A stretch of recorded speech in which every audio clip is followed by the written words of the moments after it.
I solemnly pledge myself before God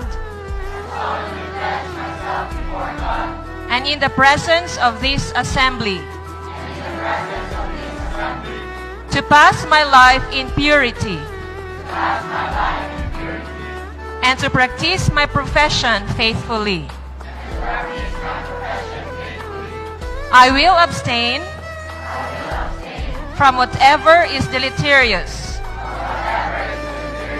and will not take or knowingly administer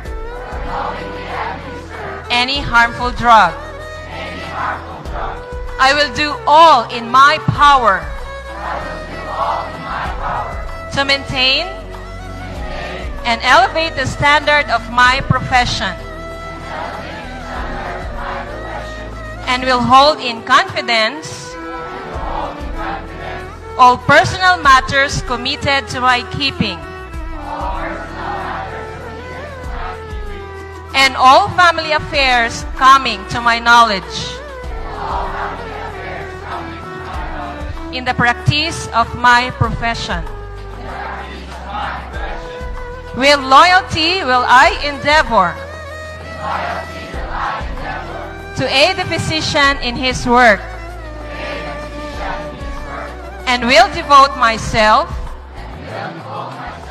to the welfare of those committed to my care.